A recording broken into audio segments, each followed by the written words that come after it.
Hello, we'd like to welcome everybody, all of our listeners from all over the country that's listening to the Odell Turner podcast. We're very happy to have you tuned in today or tonight, whichever it may be that you're listening. We have a very special guest today. I happen to think he's one of my favorite to have as a guest because he is my brother. And I'm not talking about a brother in Christ, which he is that too, but he is actually my only brother that I have. He's pastor of Christ Community Church, pastored for years. I think right now with this church, he's in his 20-something years, and he can tell you that if he wants to. But he's in Paducah, Kentucky. I don't get to see him a lot, but I am really glad to have him. So right now, I want to make him welcome without further ado, Pastor Tim Turner of Christ Community Church. Tim, welcome to our podcast. Good to be with you. Okay. He didn't say a lot there. And he told me earlier, he said, I'm not going to say a lot, just whenever I'm spoken to. I don't know what happened to him when he was a kid. He talked a lot. So I don't know what happened. Maybe God really did sanctify him. But anyway, I'm kidding. We'll get serious with our podcast. And I just had to say that because he is my brother. Tim, I want you to take us back to the night of the tornado when you finally realized, or the time and exactly how you realized that your church had become just rubble, that it had blown down. Well, it was April 2nd, 2025. It was on a Wednesday night. We had reports that Paducah, Kentucky was going to get hit harder than anywhere in the United States. Hard to believe that little Paducah would be on the national map, but we were. So CNN, the Weather Channel, ABC, NBC was here. Everybody was here to cover all the devastation that they thought was going to happen. And ultimately, there was really only about 3 churches hit, and ours was hit the hardest. But I got a call. 2 of our deputies were sitting in our parking lot, actually under our canopy, and they called me to tell me jokingly that they were holding down our building while they were there. And during that phone call, I lost signal. I was trying to get them into our church because we had heard that the funnel cloud was passing over the airport where our church is, and so I was trying to get them into the building, and I was on the phone with one of the sergeants, and he, while we were talking, he said, "It's on us, it's on us." And then I lost contact with him. Well, I thought that they were hurt. There were 2 deputies, 2 in the parking lot. So I thought they were hurt. So I told Anita, I'm going to run down there because it was traveling away from us at that point. So I got there about 4 minutes after I'd lost connection with them. And when I pulled in, it was 8:22 at night. And I pulled in, and the rain was blowing sideways. It was pitch dark, no electricity, and it was an eerie sound. I pulled in, and our building was gone. And the headlights off my car shined into from the parking lot to that building, and it was in rubble. And it was a gut punch. I opened the door, got out, stood there in the rain. We had a 4-inch gas line, and it was ruptured, and it was loud, sounded like a freight train. Just a very eerie feeling. I made a computer call to the church and told them to pray that our building was gone, and people started showed up. We had about 10 or 12 deputies that showed up to our parking lot. It was just devastating. It was something that you cannot explain unless you've gone through it. So it was difficult, but all things work together for good to them that love the Lord, and we knew something good was going to come out of this, and it has. All right. Well, when he says in his word, and I'm paraphrasing this some, but he talks about when one door's closed, he opens another door. Sometimes you feel like that door slammed you right in the face, and it's kind of hard when you're going through something like that. I can't imagine actually what you done that night, being dark and the noise from the gas pipes and all. It had to be devastating.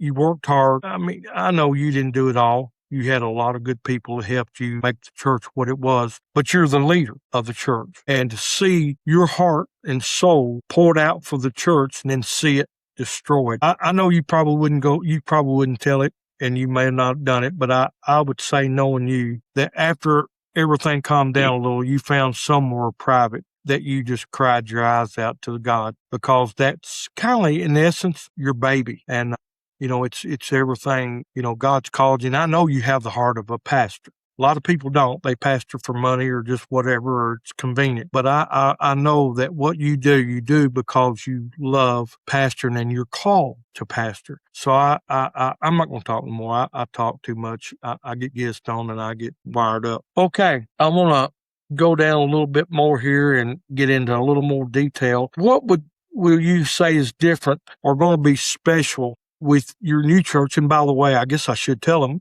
you're building a new church. Your church is building it, not you, but your congregation. You're building a new church. And by the way, I'm going to put pictures on back there of his rubble, and I'm going to put pictures on of his sketch of what the church will look like when it gets done, or close to what it'll look like, and what it's going to look like when it's attached to the Department of Sunday schools and other things. They did have some of that left, but the sanctuary was gone. I'm going to put them pictures on and some of the work that they're doing now, and I'm not going to get too much more ahead, but what would you say is going to be special and different about this sanctuary compared to the old sanctuary? Well, give me a minute to go back and tell you we had spent 5 years remodeling the old sanctuary, and we just had it beautiful. A lot of hard work, prayers, and tears and blood went into that old building, but we lost it in a moment, and we're building back, like you said. They are now doing it's been about 14 months, I think, since the tornado. You have to jump through all the hoops, sign your contract, get your bids, go through all the permits. So now they are actually doing groundwork. They have the pad done. They're starting on the foundation this week or early next week. The building will be bigger. We're building larger, and we're doing that. I've been there. You mentioned I've been there I'm in my 26th year at this church. Well, we didn't want to build. We wanted to have a vision. We believe that God is going to use our church to bring growth and spiritual awakening to the area. So we're building larger than we were. I think it would be really, for us to build the same or smaller would be a lack of vision. So we're building bigger. It's probably, the old sanctuary was about 4,000 square feet. This one's going to be about 7,000, and we're building larger. So it's going to be new. We're going to have a baptistry in. We now have a portable baptistry. We'll have a new baptistry. We'll seat more people. It will be a fan-shaped sanctuary. You're going to post a picture of the outside of it. I don't know if you have a floor plan or not, but they'll get to see the outside of what we're building, and it's going to tie in with our other buildings. And there will be some offices. There will be a new nursery area, new offices. There will be a new boardroom, just different things. It will be quite a wonderful building when we get it done. We know, we want to go back. Obviously, we've always tried to give God praise. I did 24 interviews after the tornado in the few days after the tornado. 16 or 17 of those were TV interviews. And I never thought about this, but it was the Weather Channel asked me in a TV interview. They said, have you ever canceled a service in the springtime? And I never thought about it. We've canceled for snow days where it's snow and ice. We have never canceled a service in the spring, summer, or fall. And I said, no, this is the first time we've ever done that. But it was a Wednesday night. Tornado was coming, they said. If we had not canceled that service, everybody that was in that building would have died that night. It was just a God thing. God just spoke to our hearts, spoke to my heart about canceling the service, and we did. The building, when the tornado hit it, it lifted the roof up, and the walls, they were 18-foot walls, and all the walls caved in, and then the roof set back down. They can see that from the pictures that you're going to show, I think. But everybody in there would have died. There would have been, if anybody had lived through that, would have been a miracle. But the great miracle was none of us were there. And we had our old sanctuary to go back to. On Thursday, Friday, and Saturday, we spent about 18 hours a day remodeling that old sanctuary that we had turned into a youth center, and we never missed a service. And we're still in the old sanctuary waiting for a new one. But God has been really good to us, and we've seen people saved and healed, and great things have happened because of the tornado. 2 weeks ago, I preached a message on Romans 8:18. It's one of my favorite scriptures. It says, for I reckon that the sufferings of this present time are not worthy to be compared with the glory which shall be revealed in us. Bad things happen. Life takes bad turns sometimes, but God always turns around and brings glory from it. And that's what he's doing with our sanctuary. Yeah, that's true. God knows what he's doing, and a lot of times we don't really know of what we're doing. I told somebody today, seemed like about everything I've done, I've messed up. That's why I always try to pray and ask God for his leadership in anything I do. We a lot of times, kind of like the old saying, get the cart ahead of the horse. We try to do things and put pieces in the puzzle that don't belong there. but God knows what he's doing. And you preached a message that I went and heard you preach down in Adolphus, Kentucky not long ago. And you talked about the ram coming up the hill through the thickets, and that the ram, usually they don't sacrifice them until they're 3 years old, but he was already 3 years old. So that means that God had done been planning for that ram 3 years ago to be there. And then not only that, when he went up, he didn't have a sacrifice. He was going to kill his son. He was willing to do it, but when he was going up the hill, the ram was coming up from down in the bottoms where they eat of the clover and the wheat and all the water was at, where they basically stayed. And God had this plan all worked out, which normally the way it works out, that wouldn't have happened. But God had a plan, and through his obedience, and I'm not going to get there, but I love that message and I want to preach it, but I don't want you to hear it. So if I preach, I'm going to preach at the church. Some don't have a camera that won't preach it, so you won't know I'm copying your message. Actually, I don't mean that as I will do it word for word, but I do believe that's a good, I would love the Lord to give that message to me to preach, because I never thought about it quite like that. Okay, Tim, I'm going to put pictures up of your new church, but I wanted to ask you something. I always try to stay 30 minutes, and I never make it. I always get to about 40, 45 minutes. But what I wanted to do here is I wanted to ask you, what would you say today? Because you got the floor, so to speak. You got the privilege to speak to millions of people. I'm not saying my podcast hits millions of people, but it could. It goes worldwide. That's why they call it WWW, World Wide Web. So you have the opportunity today to speak to people you don't even know. What would you say to pastors, especially, that may be going through the same thing you're going through, whether it's actually a tornado or not? Maybe it's the church is turned against the pastor, or whatever's happened, or the church burnt. I remember not long ago, one of your friends, his church burnt, and I saw pictures, and good Lord, there was flames shooting out the top of that church, burning. So what would you say today to some pastor? And then not only to a pastor, but I want you to talk to the regular Christian person that may be going through a spiritual downfall of their home, or a sickness that's crumbling down on them. What would you say to anybody you could give them a message to? But, and then two, by the way, I'm going to put all these into one thing. I'm sure that there's been miracles and things happen since the church was destroyed. And if you want to share some miracle, I know people's probably been good to come and help you and come out and help work and do things, little things. A lot of you church, I know a lot of times I call you and you tell me that you name off some of the men, I'm with so-and-so and we're all out here working. You got a good group of men. I know that I've met them all. I preached there at your church, and they're really wonderful people. Is there something you'd like to share about that? But also talk to the people right now. Look into that camera and talk to the people that's listening to you. Well, let me say this about the church. I told somebody on Tuesday, we were having a conversation with a lady who wanted to visit our church for the first time. And they were talking about, one of our members was telling them about the preaching, and one of them was telling them about worship. But I interjected something. I said, what makes our church great is, and we do have a great church, what makes our church great is the people. First of all, it's spiritual. We have a very spiritual church. Every service, the Spirit of God is moving in some way. And then the people, we have great people. You mentioned workers. We have tremendous workers in our church. And we're a big family. We're a big family.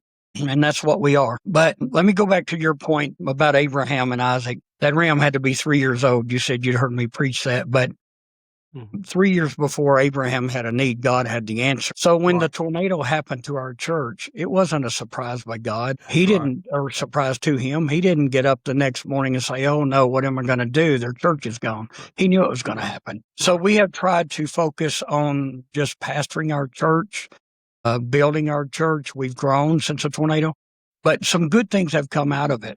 All things work together for good. I think I've already said that. But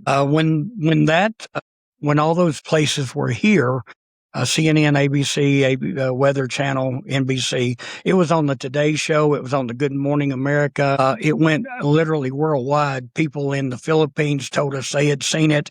It was in China, I think it was, different countries. And people were sending us videos where it was on around the world. Well, we started getting calls to our church office. And from the tornado and the testimonies that we gave, they interviewed me and they interviewed our youth pastor's wife. Her dad had just been healed from lung cancer in our church. And she told that story. I told the story about nobody was hurt. We were thankful. And she shared the story about her dad. Well, we started getting calls since our tornado, just people calling in. TBN picked it up and it literally went worldwide. We started getting calls and we've had people saved. We've had people healed. And I could tell you many stories. A man in New Jersey was healed from lung cancer who has become a good friend of me, and we've never met in public. A lady in Indiana was healed from cancer.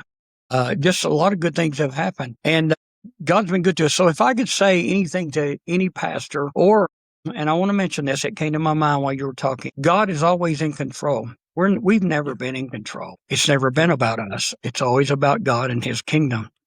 That's So right. when the Bible said all things work together for good, it means that it doesn't mean everything will be good, but it will eventuate into good. And if we stopped right now and never got a new sanctuary, we could go to 2 services in our building where we are now. It's smaller, and we've had to do 2 services on Easter and maybe special occasions. But the thing is, God's in control. So if you're going through something you don't understand, we're not going to understand it all, but he's in control, and it will eventuate into good.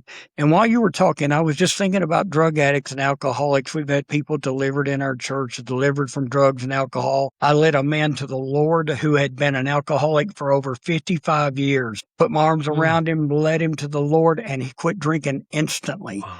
I mean, Praise instantly. God. Another man in our church came to an altar one Sunday morning while I was preaching at the end of the service, and he's become a good friend to me, and he came to the altar, and he'd been drinking for almost 50 years, quit instantly. And he comes to our church, and last Sunday morning, or not last Sunday, a couple of weeks ago, I was preaching, and I look back, and he's got his hands up in the air praising God. Quit drinking instantly. I want to say that Wow. there's no That's drug great. stupor. There's no alcoholic coma you can get into. There's nothing you can get into that God cannot get you out of. And Amen. That's right. spiritually, if your house has been destroyed, spiritually speaking now, if your vessel's Right. been attacked, if your mind is, the devil's attacking minds now. And if Yes. your mind has been attacked and you feel like there's no hope, I'm telling you, there's not a condition you can get yourself into that God cannot get you out of. Bible That's right. says, whom the Son sets free is free indeed. We've got all kinds of people in our church that have been delivered from drugs, alcohol, pornography, illicit sex situations, all kinds of things. And we've seen it all. And God can do that. And if you're listening Yeah. to this podcast and you think, I've been, and somebody called me one time back during COVID. We were doing videos like this. I was doing them right here in this room, in my music room. And at certain times, we couldn't go to the church. And I did a video and I said something to that effect that if you're a drug addict or alcoholic, God can deliver you. And somebody called into our church, or I think sent a message into our church that they were watching that and they had laid their drugs and alcohol down and cried out to God and he delivered them. So there's nothing God cannot do if we would just Amen. give him a chance. I tell That's our right. church all the time, and I'm going to quit, if we give God just a little something to work with, we got to give him a little something to work with. And if we give him that, he'll make a miracle out of it. Right. I've got a little time. I've got a clock. I don't think you can see it. I do. Well, I can see it. You can see it. Okay. I can. Then I know that now. But I want you, I may catch you off guard here because I don't know that I told you we want to talk about your church, but it just hit me too while you were talking about if there's somebody out there that's an alcoholic or whatever. But I wanted you to share one other little thing, and you don't have to spend a lot of time doing it. But I remember getting a phone call from you, and I could tell you were, I'm not going to say you were tore up, discouraged, or whatever, but I could tell you were concerned, I guess would maybe the right word. They had told you had a spot on your, was it liver or kidney?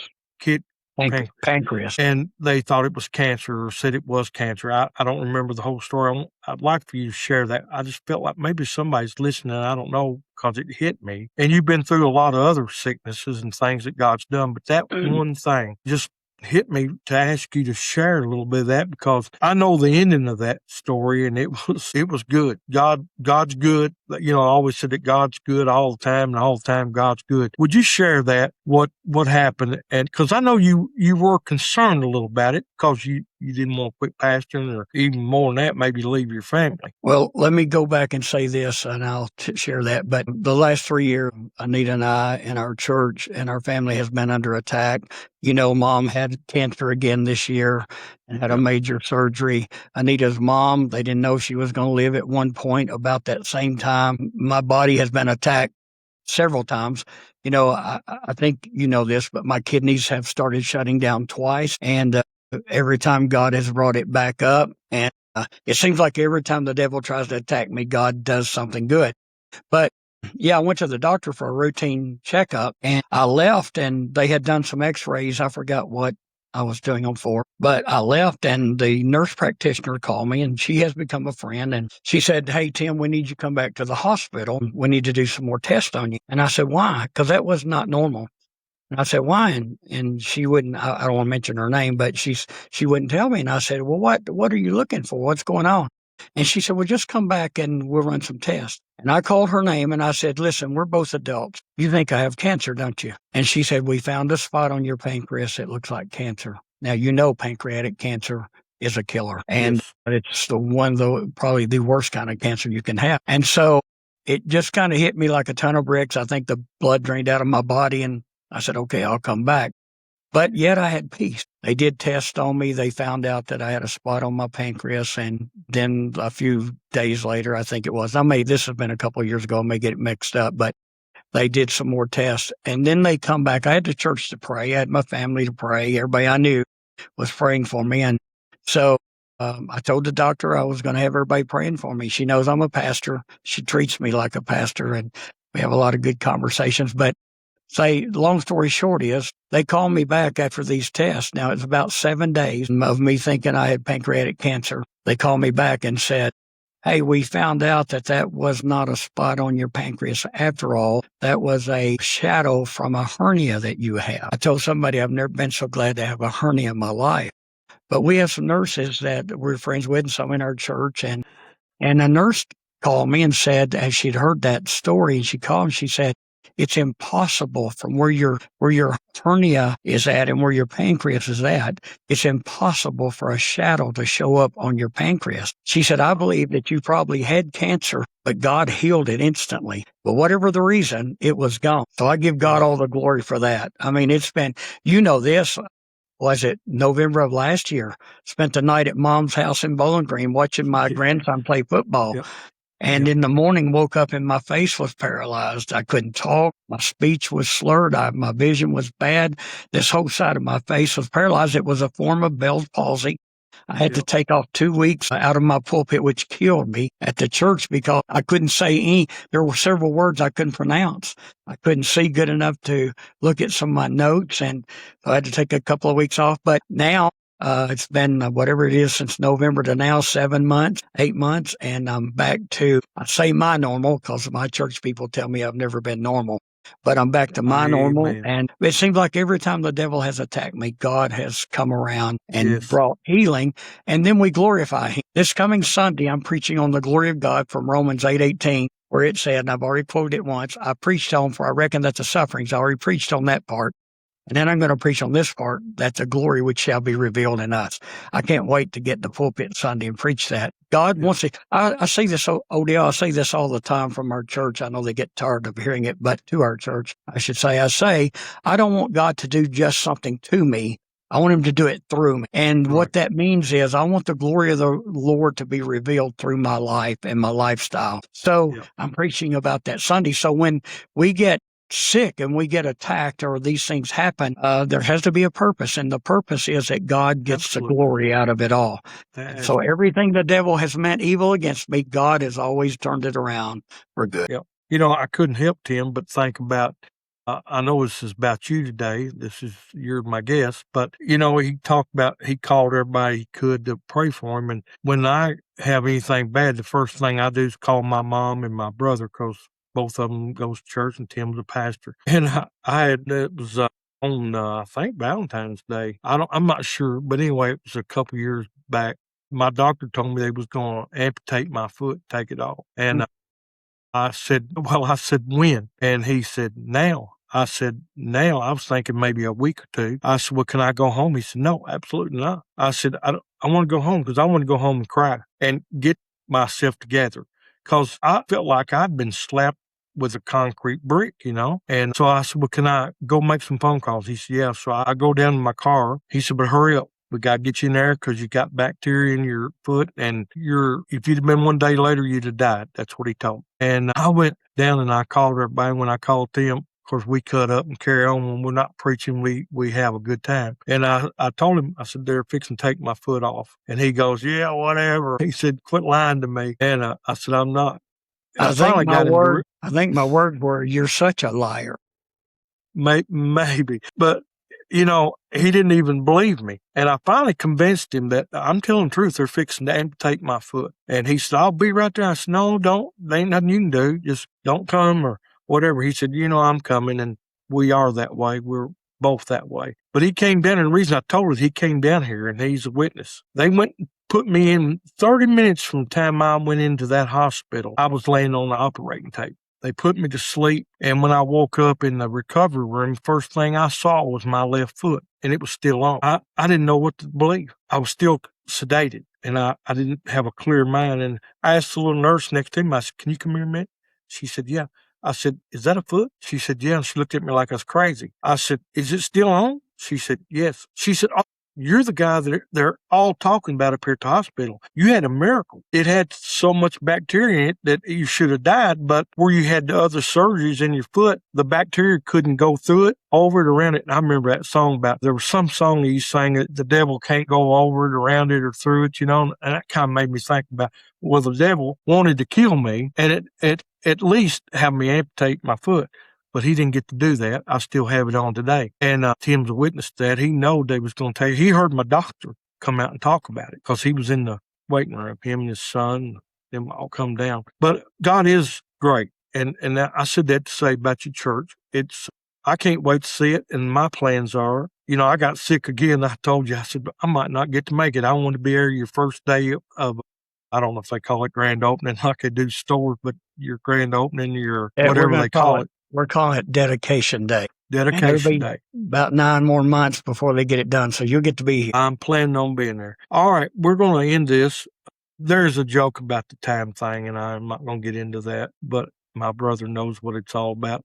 I'm going to ask him if he will to lead us in a word of prayer, and I want you to listen to him as he prays. And I know we kind of play a little bit there too, but God's people have fun. And I love to have fun, and he does too. But we know when to be serious. And right now, I want this podcast to reach out to somebody that has got a broken home. And I'm talking about a spiritual home that's broken. And I'm not talking about just a home. I'm talking about sickness, financial problem, whatever you're going through. And the devil's trying to crush you and destroy everything in your life. You listen to him as he prays. And if you feel like falling down on your knees somewhere, and I don't care if you fall down on your knees, you can stand up and accept God. I want you to listen to him all. Odell, before I pray, I want to say this. For some reason, and I really feel this in my spirit, that somebody is going to watch this that is really bound up in drugs, and they think their life is not worth living. They're going to get a hold of this. We're going to pray, and God's going to do a work in their life. So would you pray with me, okay? Father, I don't know what's going to become of this. We think it's just an interview. We think it's just a podcast. But there is a reason that technology has advanced and the gospel has been preached literally throughout the world now through this social media platforms that we have. So I don't take this lightly. I realize that had it not been for you, I would be in the hell today. And I realize that there are people that are going to watch this that maybe feel like that life is not worth living. Could be through a divorce, could be a drug or alcohol, but for some reason specifically, I feel like that somebody who is bound by drugs and their life seems worthless to them is going to hear this. And I pray, God, that you would give them the hope that the worst of their life is behind them. And if they come to know you, they can live a great, wonderful life, that their best years will be in front of them. And I pray right now that you would touch them in a way, let them feel you with their heart today. Let them feel your spirit tugging at them. The Bible says that you said that you would in no wise cast them out if they would come to you. We can't get bad enough that you'll throw us away, but you will remake us and you will mold us and you will make us a new creature. I don't know where I'd be without you, God. But today I'm so thankful that I have you. And so whoever's listening to this that thinks their life is not worth living, they can be changed, transformed. They can go from hell to heaven, and they can spend their life loving you, serving you, and having a good time in your presence. And then we'll all go to heaven together. There is hope. There's always hope in Christ Jesus. I pray that you would touch whoever's listening with your spirit now. We'll give you praise for it all, and we believe it's going to happen in Jesus' name. Amen. Hey, Odell, give Amen. them Yes. your address, phone number, how they can get in touch with me even when you close this out, okay? Okay, I'll do that. But before I do, I want you to give them your address and how they can do it. And if they're on vacation, because it's World Wide Web, maybe they're traveling through Paducah, I want you to tell them how they can contact your church, how they can come and visit with you. You are building a new church and you need seats filled up. And I want you to do that for them. Our church is at physical location is 8270 Old Hinkleville Road in West Paducah. We're right across from the brand new airport terminal. You can't miss it. Everybody in Paducah knows where the airport's at. That's our address. Our church phone number is 270-744-0397. And if there's nobody in the office, it comes to phones and you can get a call through. But you can watch our services on Facebook. It's www.facebook.com//Christ Church Paducah. Or you can Google, if you Google, we are also on YouTube. If you Google Christ Community Church, West Paducah, and add Pastor Tim Turner, because there's a lot of Christ Community churches. But Google and add Pastor Tim Turner, and it'll come up. But we're here to help anybody that needs help. We'll reach out to you. We have pastors in our church. We can counsel and help you any way you need, so they can reach us that way. Okay. All right. I want to thank Tim for taking his time out of the day to be on our podcast. And I felt touched in my heart, too, that somebody's going to be blessed in this podcast today, and I certainly hope so. This is what I do it for. I don't get paid and I don't get rich from doing it, but I do get heavenly reward, because one day I'll have a home in heaven, and I want you to go there with me. I'm going to leave my number. I'll try to put it on, but I got a new program that I'm using. I'm not sure I know how to do it yet, but if you'll grab an ink pen or something real quick, I'll give you my number and how to get a hold of me. It's 270-392-6871. That's 270-392-6871. Or you can email me at odellturnerministry@gmail.com. That's odellturnerministry@gmail.com. I would like to invite you to listen to our podcast every week. We do a Monday motivations every Monday, and we put it on the same channel. We do this podcast every week with a guest, or either I'm teaching on what Scripture has to say, or we're doing a news interview thing. And it's found on YouTube. You go to the Odell Turner Podcast, and then when it comes up to that, you hit channel, and you can see all my stuff that I have on there, the motivation and the podcast. And I'm going to have some preaching on a little bit later. You can check us out on X, which used to be Twitter, and it's the Odell Turner Podcast. You can go to Facebook and look us up on my group page, which is Odell Turner Ministries, OTM for short, and we're on there. Not only that, we post other churches' singings and preaching and revivals and things like that, and the Scripture and other things, anything related to what anybody would want to hear about Christian stuff. We are working desperately hard to get back on Spotify and Apple, and we've got a thing worked out. Look like we're fixing to be there. We also are going to put some shorts on TikTok. We actually just joined that up, and we're going to try to have some shorts to put on there. And right quick, before all you Holiness and Pentecostal people get upset, I'm not talking about shorts that you wear. I'm talking about little video clips. They're called shorts. Yeah. Yeah, you're right. But anyway, we got that going on, and I want to have you tune in. Now, with all that being said, I want to say this. I want to thank you, every man, woman, boy, or girl that's tuned in today. Thank you for stopping by. Please do me one other favor. I need it. I want you to subscribe to my YouTube channel. Please subscribe to it and go down and click on a thumbs up. And if you really like it, you can go on, well, I don't think YouTube does it, but Facebook does it. You can do the thumbs up, or you can do the little heart, and that means you really loved it. And that's good too.